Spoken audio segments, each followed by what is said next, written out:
तो ये हमारे पास जो टॉपिक है क्या है 6.5। और ये क्या कहता है, एक ही रेखा के समांतर रेखाएं। माने हमारे पास एक रेखा है, उसके समांतर यदि बहुत सारी रेखाएं हैं तो क्या होगा। तो यहाँ पर देख लेते हैं, एक हमारे पास रेखा क्या हो गई, इसका नाम बताओ एल। और ये दूसरी रेखा क्या हो गई, एम। एम। और तीसरी रेखा क्या हो गई, एन। एन। ठीक है, यहाँ कंडीशन है एम जो है एल के समांतर है।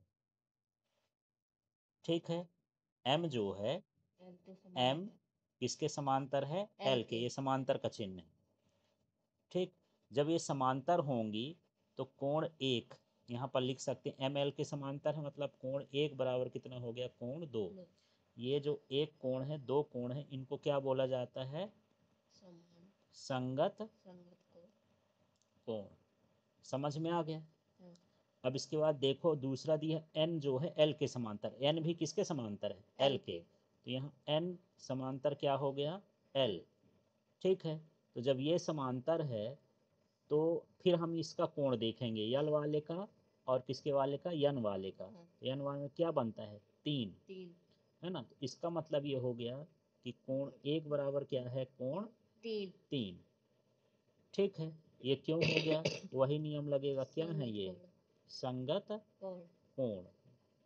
ठीक है, यदि हम इन दोनों को देखें तो ये क्या दर्शाते हैं, ये दर्शाते हैं कि एक का मान दो के बराबर है, एक का मान तीन के बराबर है। तो यहाँ एक की जगह क्या लिख सकते हो, एक का मान किसके बराबर है, कोण दो। तो यहाँ क्या हो जाएगा, कोण दो बराबर कोण तीन। तो जो यदि दो और तीन बराबर हो गए, मतलब एम और एन भी क्या होंगे, समांतर होंगे, बराबर नहीं, है ना। ये क्या हो जाएंगे, एम समांतर एन। ये भी क्या कहलाए, एक तरह का संगत कोण कहला जाएंगे। ठीक है, तो यही है कि यदि एक रेखा के समांतर बहुत सारी रेखाएं खींची जाएं तो वो भी आपस में कैसी होंगी, समांतर हो जाती हैं। तो यहाँ से आपको समझ में आ गया होगा कि यदि एक रेखा के समांतर रेखा हम खींचें, बहुत सारी खींचें, तो वो सभी क्या होती हैं, आपस में समांतर होती हैं। तो इससे एक प्रमेय बन गया, थ्योरम बन गया। वे रेखाएं जो एक ही रेखा के समांतर हों परस्पर क्या होती हैं, समांतर।